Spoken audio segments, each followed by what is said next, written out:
హల్లెలూయా హల్లెలూయా హల్లెలూయా హల్లెలూయా. ముందుగా ఈ అవకాశం ఇచ్చినటువంటి దేవాది దేవునికి వందనాలండి. సంఘస్థులందరికీ వందనాలండి. మరి ముఖ్యంగా దైవజనులకు మరి ముఖ్యంగా వందనాలండి. మన ధ్యానాంశం కొరకు లూకా శుభవార్త 23వ అధ్యాయము 39వ వచనం. లూకా శుభవార్త 23వ అధ్యాయం 39. క్రీస్తువు గదా, నువ్వు క్రీస్తువు గదా, నిన్ను నీవు రక్షించుకొనుము, మమ్మను కూడా రక్షించుమని చెప్పెను. మమ్మను కూడా రక్షించమని చెప్పాను. అయితే రెండవ వాడు వాడిని గద్దించి నీవు అదే శిక్షా విధిలో ఉన్నావు గనుక దేవునికి భయపడవా? మనకైతే ఇది న్యాయమే. మనము చేసిన వాటికి తగిన ఫలము పొందుచున్నాము గాని ఈయన ఏ తప్పిదము చేయలేదని చెప్పి ఆయనను చూచి యేసు నీవు నీ రాజ్యములోనికి వచ్చినప్పుడు జ్ఞాపకం చేసుకొనుమనెను. అందుకు ఆయన వానితో నేడు నీవు నాతో కూడా పరదేశులో ఉందువని నిశ్చయముగా నీతో చెప్పుచున్నాను. ఆమేన్. చిన్న ప్రార్థన చేసుకుందామండి. అందరు తలలో ఉంచున్నట్లయితే చిన్న ప్రార్థన చేసుకుందాం వాక్యం కొరకు.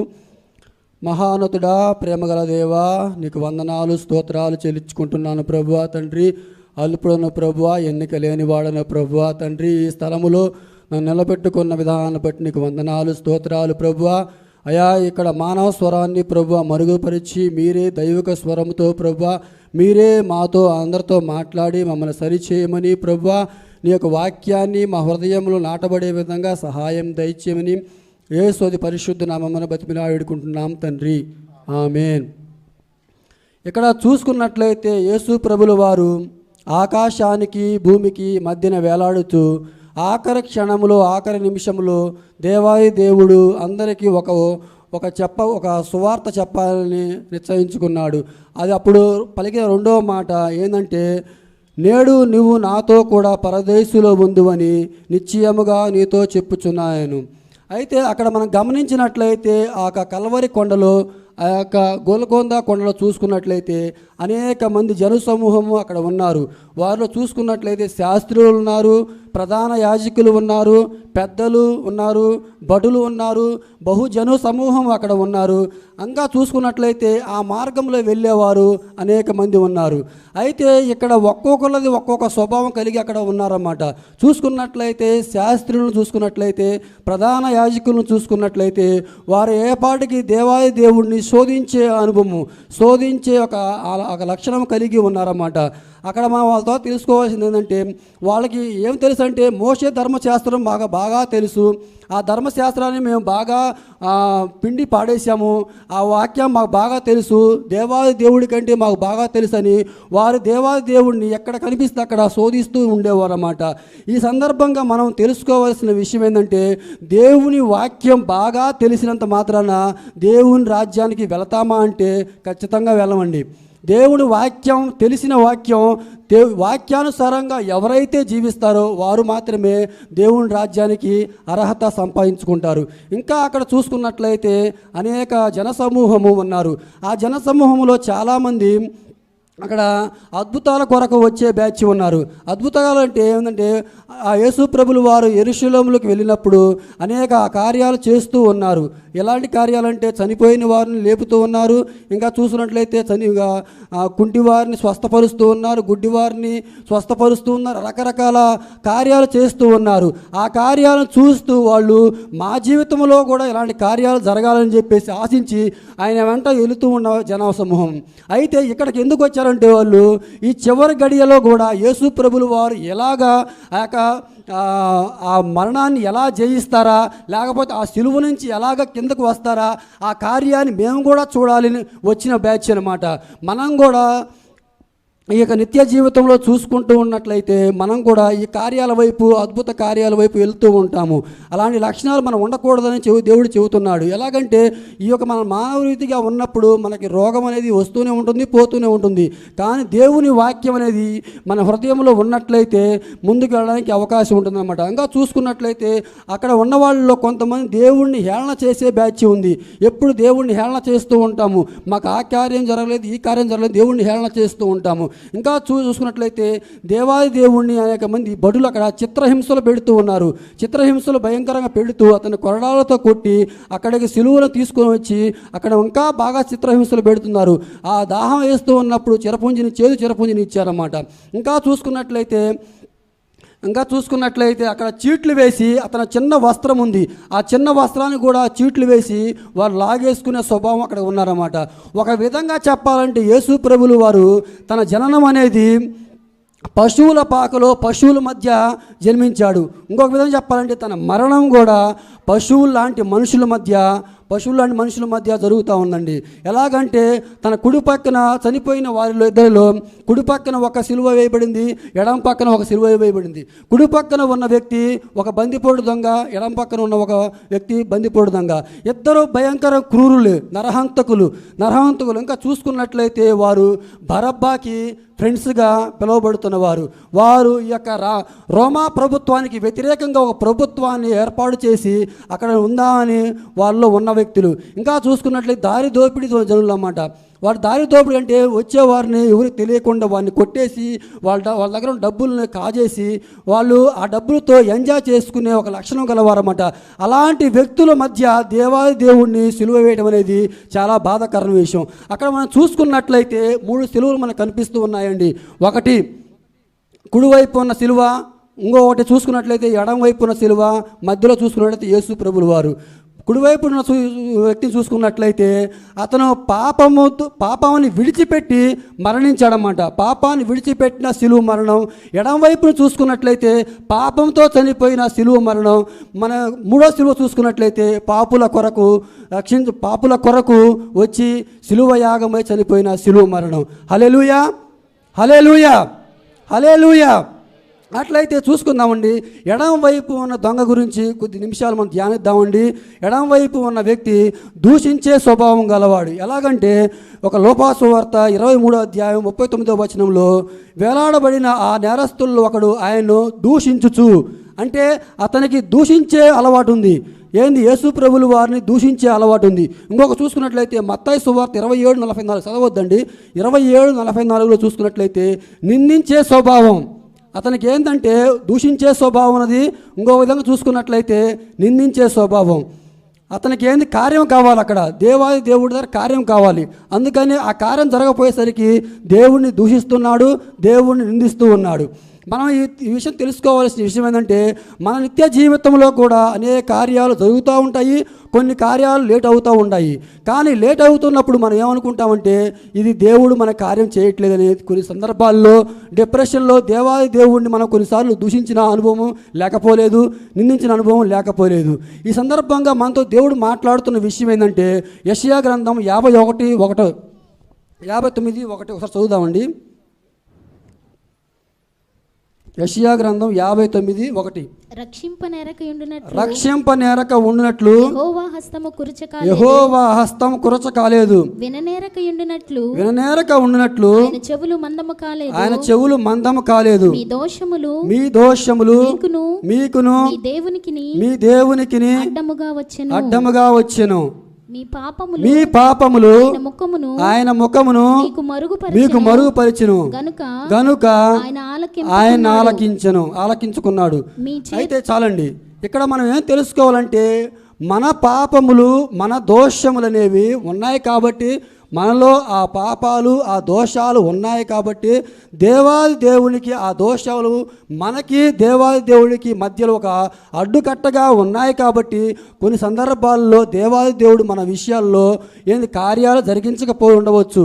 మనం తెలుసుకోవాల్సిన విషయం ఏంటంటే ఆ దోషాలు ఏంటి, ఆ నేరాలేంటి, ఆ తప్పులు తెలుసుకొని ముందుకు ఎప్పుడైతే మనం వెళ్ళగలుగుతామో అప్పుడే దేవుడిచ్చే ఆశీర్వాదాన్ని మనం పొందుకోగలుగుతామండి. ఇంకా చూసుకున్నట్లయితే అతనిలో ఇంకో స్వభావం ఏముందంటే దేవుని శక్తిని తక్కువగా చేసి చులకనగా చేసే ఒక అనుభవం ఉంది. ఏ విధంగా అన్నట్లయితే అక్కడ ఆ వచనంలోనే ఉందండి, ఏంటంటే నువ్వు రక్షించుకో, మమ్మల్ని రక్షించు, నువ్వు రక్షించుకో అంటే చులకనగా. అంటే అతను దేవాది దేవుడు, అతను అనేక కార్యాలు అంతకుముందు చేశాడు, అతను తెలియకపోయి ఉండవచ్చు. కానీ దేవాది దేవుడు ఒక శక్తిమంతుడని తెలియక అతనేం చులకనగా చూస్తూ ఉన్నాడన్నమాట, చులకనగా చూస్తూ ఉన్నాడు. మనలో కూడా మన దైవిక జీవితంలో కూడా దేవాది దేవుడిని చులకనగా నిర్లక్ష్యం చేస్తూ ఉంటాము.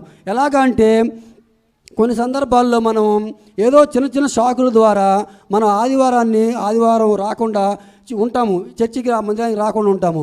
మందిరానికి రాకుండా ఉండి దానికి కూడా మనం ఏదో చిన్న చిన్న రీజన్స్ చెబుతూ ఉంటాము. కానీ దేవుడి శక్తిని నిజంగా నువ్వు నేను మనందరం గ్రహించినట్లయితే అలాంటి నిర్లక్ష్య భావన మనలో ఉండదు. ఇంకొక అనుభవం చూద్దామండి. అతనిలో మరణిస్తున్నా సరే, చివరి గడియలో ఉన్నా సరే అతనిలో ఏమి లేదంటే ఆ యొక్క పాత స్వభావాన్ని విడిచే ఆలోచన అతనిలో ఏ పాటికి రావట్లేదండి. ఇంకా చూసుకున్నట్లయితే చివరి గడిలో ఉన్నాడు, మరణఛాయల్లో ఉన్నా సరే అతను ఇంకా ఆ పాత స్వభావాన్ని, పాత ధోరణిని విడిచిపెట్టే ఆలోచన తనకు ఎప్పటికీ రావటం లేదు.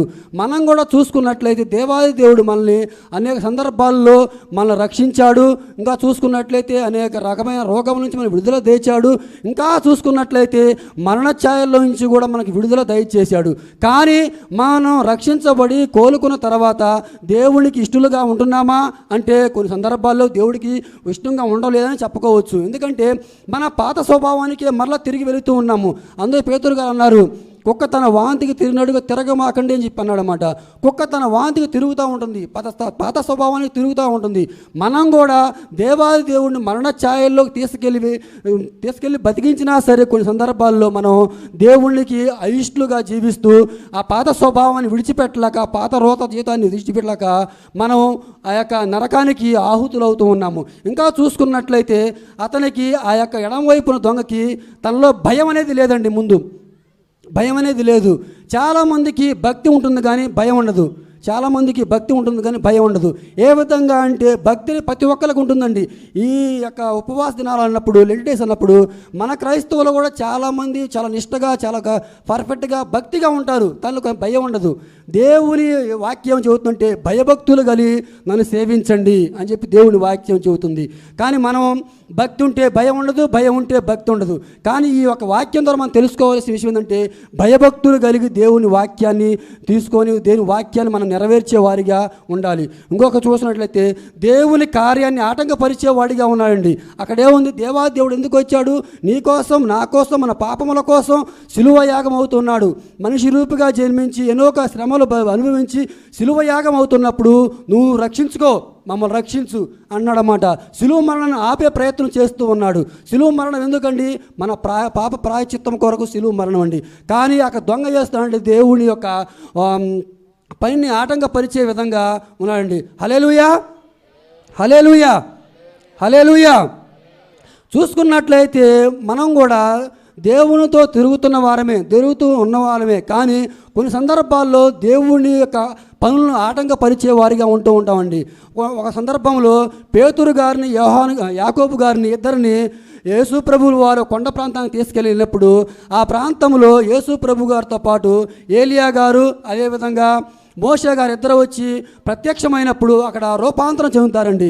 రూపాంతరం చెందినప్పుడు పక్కన ఉన్న యాకోబు చూస్తూ బాగానే ఉంటాడు, కానీ పక్కన ఉన్న పేతురు మాత్రం, ప్రభువా ఇక్కడ బాగా ఉంది, నీకు ఆ ఇద్దరు ప్రవక్తలకి, ముగ్గురికి 3 పర్ణశాలలు కట్టిస్తాను, మీరు ఇక్కడ ఉండటం బాగా క్షేమం అని చెప్పేసి చెబుతాడన్నమాట. కానీ అక్కడ దేవుడు గద్దిస్తాడు. ఎందుకంటే అక్కడ దేవుడు వచ్చిన పని వేరు. అక్కడ ఏదో ఒక మందిరం కట్టించి అక్కడ ఉండడం కోసం దేవుడు రాలేదు. దేవాది దేవుడు నీ కోసం, నా కోసం, పాపముల కోసం శిలువ యాగం అడగొచ్చాడు. కానీ పేతురులో ఒక దురాత్మ దూరి దేవుడి కార్యాన్ని ఆటంకపరిచే విధంగా ఉంది.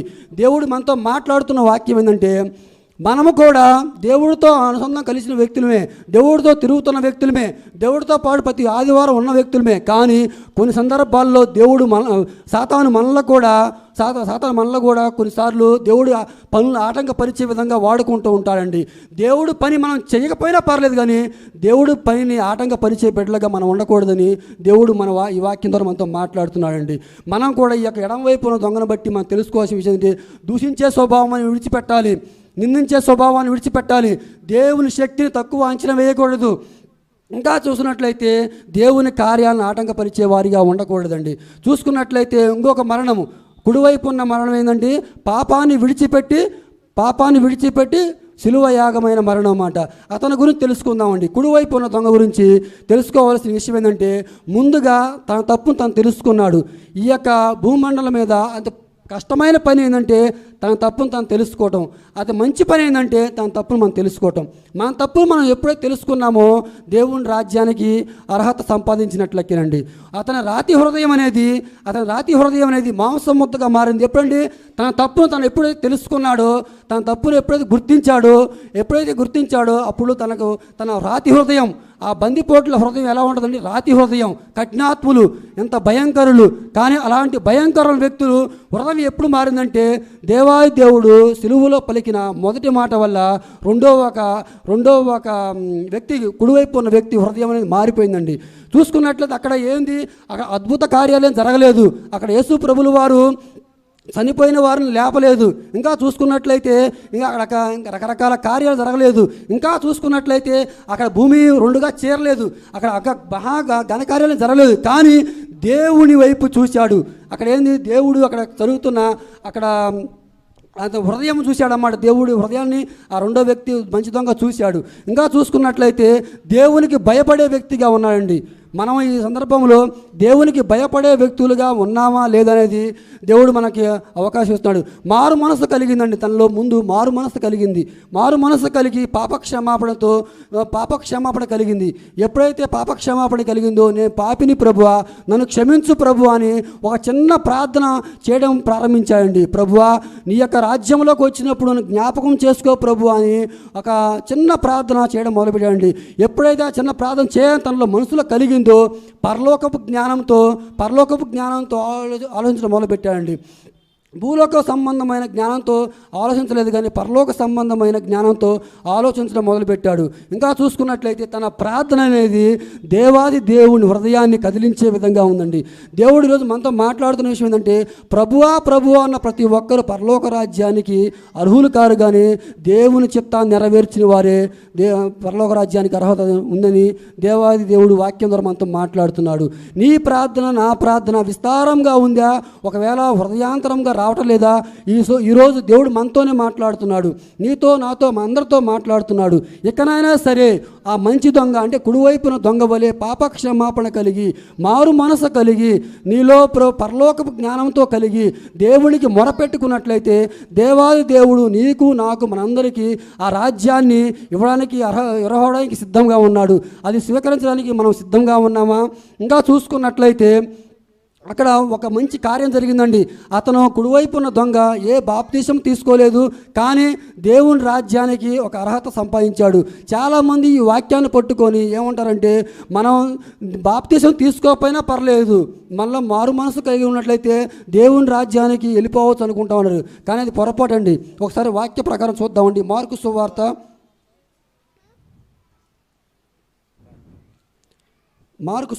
16వ అధ్యాయము 15వ వచనం. మరియు మీరు సర్వలోకమునకు వెళ్ళి సర్వ సృష్టికి సువార్తను ప్రకటించుడి. నమ్మి బాప్తిస్మం పొందినవాడు రక్షింపబడును. చాలండి. నమ్మి బాప్తిస్మం పొందినవాడు రక్షించబడును అంటే ఏంది? మారు మనసు కంపల్సరీ కావాలండి. పాప క్షమాపణ కంపల్సరీ కావాలా? దానితో పాటు బాప్తిసం కూడా కంపల్సరీ కావాలండి. అంతము చనిపోయినప్పుడు దేవుడు ఇక ఆజ్ఞను ఇవ్వలేదు, కానీ అతను చనిపోయి పునరుద్ధానం అయిన తర్వాత అందరూ కనిపించి ఈ యొక్క ఆజ్ఞ ఇచ్చాడు. దేవుని ఆజ్ఞ ఖచ్చితంగా మనం అందరం ఫాలో అవ్వాలి. కాబట్టి దేవుడు ఏమన్నాడు? నమ్మి బాప్తిసం పొందినవాడు రక్షించబడతాడు, నమ్మనివాడు శిక్ష విధింపబడును. ఎవరైతే దేవుని వాక్యాన్ని నమ్మరో, దేవుని విశ్వసించరో వారందరూ నరకానికి వెళ్తారండి. ఆ నరకాన్ని నుంచి విడుదల చేయడం కోసమే దేవాది దేవుడు ఆఖరి క్షణం వరకు, చివరి క్షణం వరకు నీ కోసం, నా కోసం ఆలోచించాడండి. చివరి క్షణంలో కూడా దేవాది దేవుడు నీ కోసం, నా కోసం ఆలోచించాడు. కాబట్టి ఒక్క ప్రాణి కూడా హింసిపోవడానికి వీలేదు కాబట్టి అనుకున్నాడు. కాబట్టి ఆ చివరి గడియల్లో కూడా అంత వేదన పడుతూ కూడా ఆకాశానికి భూమికి మధ్యన వేలాడుతూ కూడా ఆఖరి రక్త పొట్టు వరకు చిందిస్తూ ఉన్నా కూడా ఆ కుడివైపున దొంగ గురించి ఆలోచించండి. అక్కడ అనేక మంది జనం ఉన్నారు, వారికి అవకాశం ఉంది. వారు కూడా యేసు ప్రభులు వారు పలికిన మొదటి మాట విన్నారండి. కానీ వారిలో ఆ యొక్క మాట వైపు చూసే ఎవరు చూడలేదండి. కానీ ఆ కుడివైపున దొంగ మాత్రమే ఆ యొక్క అతను అన్ని గమనించుకుంటూ వచ్చాడండి. చిన్న కథ చెప్పి ఈ యొక్క వాక్యాన్ని ముగిస్తానండి. స్కాట్లాండ్లో జరిగిన ఒక నిజ సంఘటన అండి. స్కాట్లాండ్లో జరిగిన ఒక చిన్న కుర్రోడు ఆ యొక్క ప్రాంతంలో, ఆ యొక్క కొండ చర్యల ప్రాంతాల్లో గొర్రెలు మేపుకుంటూ ఉండేవాడండి. ఒక కాలంలో మేపుకుంటూ వెళ్తూ ఉన్నప్పుడు, ఆ కొండ ప్రాంతాల్లో మేపుకుంటూ వెళ్తూ ఉన్నప్పుడు అక్కడ ఏం జరుగుతుందంటే, ఆ కొండ ప్రాంతం అంతా మంచు, అంటే శీతాకాలం బాగా. మా గొర్రెలు మేపుకుంటా వెళ్తూ ఉన్నప్పుడు సాయంత్రం మధ్యాహ్నం కాల సమయంలో, సాయంత్రం ఇంటికి వెళ్దాం అనుకున్న సమయంలో, ఇంటికి వెళ్తూ ఉన్న సమయంలో ఏం జరుగుతుందంటే, అక్కడ ఆ కొండ ప్రాంతం దాటి వెళ్తూ ఉన్నప్పుడు అక్కడ ఒక రైల్వే ట్రాక్ ఉంటుందండి. చాలా జాగ్రత్తగా వినండి. అక్కడ రైల్వే ట్రాక్ ఉంటుంది. ఆ ట్రాక్ శిథిలావస్థలో ఉంది. ఎవరో పాడు చేశారు. అది ఏ విధంగా పాడైపోయిందో తెలియదు, కానీ ఆ యొక్క రైల్వే ట్రాక్ అనేది పాడైపోయిందండి. కానీ అతనికి ఒకటే ఆలోచన, ఇటువైపు ట్రైన్లు వెళ్తూ వస్తూ ఉంటాయి కదా, ఎలాగైనా ఇటువైపు వచ్చే ట్రైన్ ఎలాగైనా ఆపాలి అనే ఆలోచన తనలో కలిగింది. ఎలాగైనా ఆపాలని చెప్పేసి అతను చూస్తూ ఎన్నో ప్రయత్నాలు చేస్తాడండి. ఎన్నో ప్రయత్నాలు చేసి ఆ యొక్క రైలును ఆపాలని ఎంతో ప్రయత్నం చేసినప్పుడు అతను చిన్న వయసు కాబట్టి అతను ఏం చేయలేకపోతాడమండి. కానీ అతను ఒక చెవు కింద పెట్టి చూసినప్పుడు ఆ ట్రాక్ మీద ఎక్కడో దూరం నుంచి రైలు వస్తున్నట్టుగా తనకి అర్థమవుతుంది. ఎలాగైనా సరే ఆ ట్రైన్ ఆపాలా, ఎందుకంటే ఆ ట్రైన్ ఆపకపోతే ఏం జరుగుతుంది, ఆ ముందుకు వెళ్ళినట్లయితే కొంత దూరం వెళ్తే ఆడ ఒక కొండ గృహాలు ఉన్నాయండి. ఆ గృహంలో లోయల్లో పడిపోయి ట్రైన్లో ఉన్న వాళ్ళు అనేక మంది చనిపోవడానికి అవకాశం ఉంది. అందుకని ఖచ్చితంగా ఈ యొక్క ట్రైన్ని ఎలాగైనా ఆపాలని ఒక ఆలోచనతోటి ఏం చేయాలో ఆలోచిస్తూ ఉన్నప్పుడు ఆ ట్రైన్కి ఎదురుగా పరిగెడతాడండి. ఎలాగైనా ఆపాలి, తన ఉన్నది ఒక లక్షణమే, ఏంటంటే ఒక లక్షణే, ఎలాగైనా ఆ ట్రైన్ ఆపాలనే ఉద్దేశంతో ముందుకు పరిగెడతా ఉన్నారండి. కానీ ఆ ట్రైన్లో అనేక వందల మంది, వేల మంది తన ట్రైన్లో అంటే తెలిసిందే కానీ అందరికీ చాలామంది చాలా రకాల పనులు చేసుకుంటూ ఉంటారు. కొంతమంది అన్నం తినేవాళ్ళు ఉంటారు, కొంతమంది పేపర్ చదివేవాళ్ళు, కొంతమంది పిల్లలతో ఆడుకునేవాళ్ళు, రకరకాల మనుషులు వాళ్ళ జీవితంలో హ్యాపీగా ఉన్న సమయంలో ఈ రైలు ముందుకు వస్తుందండి, స్పీడ్గా వస్తుంది. కానీ ఈ యొక్క వ్యక్తి పిల్లోడు మాత్రం ఎలాగైనా ముందుకెళ్ళి ఆ ట్రైన్ ఆపాలనే ఉద్దేశంతో ఇంకా పరిగెడుతున్నాడండి. కానీ ఈ విషయాన్ని చాలా దూరంగా ఉన్న లోకో పైలట్ అంటే డ్రైవర్ గారు గమనించారండి. ఎలాగైనా ఈ పిల్లోడిని రక్షించాలని చెప్పేసి ఈ డ్రైవర్ గారు ప్రాధాయపడుతున్నాడు. ఆ పిల్లోడు ఏంటంటే ఎలాగైనా ట్రైన్లో ఉన్న వారిని రక్షించాలని చెప్పేసి అతను ట్రైన్కి ఎదురుగా పైలెడుతున్నాడు. లోకో పైలట్ రోధిస్తున్నాడు, అరే బాబు పక్కకు వెళ్ళురా, ఈ ట్రైన్ ముందుకు వెళ్తే చచ్చిపోతావురా అని చెప్పేసి ఎంతో ప్రాధాయపడుతున్నాడు, రోధిస్తూ ఉన్నాడు. కానీ ఆ సమయంలో ఆ పిల్లోడికి అర్థమైంది, నా ప్రాణాలు పోయినా పర్లేదు, ఎలాగైనా రైల్లో ఉన్న వారిని ఎలాగైనా రక్షించాలి అనే ఉద్దేశంతో ముందుకు వెళ్తూ ఉంటాడండి. కొంత దూరం వచ్చిన తర్వాత ఇంకా లోకో పైలట్కి అర్థమైపోయింది, ఎలాగైనా ట్రైన్ ఆపాలని ఉద్దేశంతో ఆ ట్రైన్ని బ్రేక్లు వేస్తారండి. మనకు తెలిసిన విషయమే, అంత స్పీడ్గా వచ్చే ట్రైను ఎప్పుడు ఆగదు. ఆ ట్రైన్ వేసిన తర్వాత 1 కిలోమీటర్ 2 కిలోమీటర్లు పోయిన తర్వాత ఆగిపోతుంది. అలాగనే ఆ ట్రైను బ్రేక్ వేసిన విషయాన్ని ఆ పిల్లోడు గమనించలేకపోతాడనమాట. ఆ స్పీడ్లో గమనించలేక ఇంకా ఎదురుగా వెళ్తున్నప్పుడు, అరే బాబు పక్కకి వెళ్ళిపోరా, బ్రేక్ వేసారా అని చెప్పి ఇతను గట్టిగా అరుస్తున్నాడు. ఆ ట్రైన్ శబ్దంలో అతనికి వినిపించట్లేదు. ఎలాగైనా సరే ఒక సమయం తర్వాత ఆ ట్రైన్ని ఆ యొక్క పిల్లోడిని గుద్దేసుకొని వెళ్ళిపోతుందండి. వెళ్ళిపోయిన తర్వాత అక్కడ ఏం జరుగుతుందంటే ఒక్కొక్క పార్ట్ ఒక్కొక్క చోట పడిపోయి ఉంది, రక్తసిక్తం అయిపోయి ఉంటుంది అనమాట. రక్త మడుగుల్లో ఆ పిల్లోడు చనిపోయి ఉంటే ఒక్కొక్క కాలు ఒక చోట, బాడీ ఒక చోట, తలకాయ ఒక చోట పడిపోయి ఉన్నప్పుడు తీరిగ్గా ఆ ట్రైన్లో ఉన్నవారు చిన్నగా దిగేసి, ఏం జరిగిందా, ఇక్కడ రైల్వే స్టేషన్ కూడా లేదో కనీసం, ఎందుకు డ్రైవర్ గారు ఆపారా అని తెలుసుకుందామనే ఉద్దేశంతో ఆ డ్రైవర్ గారి దగ్గరికి వెళ్దామనే ఉద్దేశంతో ముందుకు వెళ్ళి వచ్చినప్పుడు అక్కడ ఉన్న శవాన్ని చూసి అందరూ దిగ్భ్రాంతి అవుతారు. అయ్యో ఏ కన్న బిడ్డో, ఏ సమస్య వచ్చిందో, ఎలాంటి సమస్య వచ్చిందో ఈ బిడ్డకు అని చెప్పేసి అందరూ రోధిస్తూ బాధపడుతూ ఉన్నారండి. ఒక్కొక్కరు రోధిస్తున్నారు, ఒక్కొక్కళ్ళు ఇంకా చూసుకున్నట్లయితే ఆ పిల్లోడి గురించి సానుభూతి చెప్పేవాళ్ళు, ఒక్కొక్కరు చూసుకున్నట్లయితే ఆ పిల్లోడి గురించి బాధపడేవాళ్ళు, రకరకాల మనుషులు ఉంటారు కండి, ఒక్కొక్కరు ఒక విధంగా ఉన్నారు. కానీ ఆ లోకో పైలట్కి అర్థం కాని విషయం ఏంటంటే, ఈ పిల్లోడు అసలు ఎందుకు వచ్చాడు ఎదురుగా, ఈ పిల్లోడు ఎంత గట్టిగా అరుస్తున్నా సరే ఎందుకు నాకు ఎదురుగా వచ్చాడు ఆ ఉద్దేశంతో అక్కడ ఉండకుండా అతను ముందుకెళ్ళి అక్కడ సరౌండింగ్ అంతా చూస్తూ ఉన్నాడండి. చూస్తూ ఉన్నప్పుడు ఏం జరుగుతుందంటే అక్కడ రైల్వే ట్రాక్ అనేది పాడైపోయి శిథిలావస్థలో ఉండటం గమనించాడు. ఆ శిథిలావస్థలో ఉంది. ఇంకా ముందుకెళ్ళి చూశాడండి, అక్కడ పెద్ద లోయ ఉంది. అబ్బో ఇది ఖచ్చితంగా మనం ఒకవేళ ఈ పిల్లోడుగా చనిపోకపోతే ఖచ్చితంగా ఆ లోయలో పడిపోయి మా ప్రాణాలు మొత్తం పోయాయని చెప్పేసి ఎంతో రోధిస్తూ ఎంతో బాధతో కన్నీటి భయంతో వచ్చి ఆడకొచ్చి నిలబడతాడండి. ట్రైన్ దగ్గరకు వచ్చి ఆడకు వచ్చినప్పుడు అక్కడ అందరూ రకరకాలుగా మాట్లాడుకున్నప్పుడు ఒకసారి అందరితో మాట్లాడు, ఇంకా ఆపండి, ఇంకా చాలు. ఆ పిల్లోడు చనిపోయాడు కాబట్టి మనం బ్రతకగలిగాము. ఆ పిల్లోడుగా లేకపోతే మనం అందరూ చనిపోయేవాళ్ళం అని చెప్పేసి ఆ సందర్భంలో అన్నప్పుడు అందరూ గుడిలో పగిలిపోయాడు రోధిస్తూ ఉంటారండి. నిజమేనండి, 2000 సంవత్సరాల క్రితం జరిగింది కూడా వాస్తవం ఇదే. నీ కోసం నా కోసం మన పాపాల కోసం దేవాది దేవుడు శిలువ మరణం అయింది కూడా దీనికోసమే.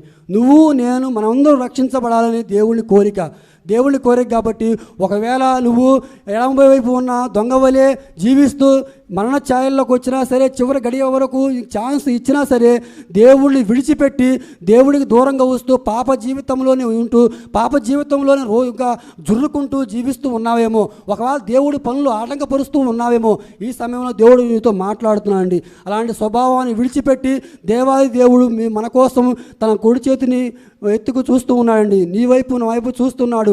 ఏమనంటే ఇప్పటికైనా మనసు మార్చుకొని ఎప్పటికైనా మారు మనసు కలిగి ఇప్పటికైనా పాప క్షమాపణ కలిగి నా వద్దకు వచ్చినట్లయితే ఆ కుడివైపున దొంగతో పాటు చెప్పిన మాట ఏంటంటే నువ్వు నాతో కూడా పరదేశంలో ఉందివని నిశ్చయముగా నీతో చెప్పుచున్నానని ప్రతి ఒక్కరితో మనందరితో దేవుడు మాట్లాడుతున్నాడు. దేవుడు చిన్న వాక్యం దీవించును గాక.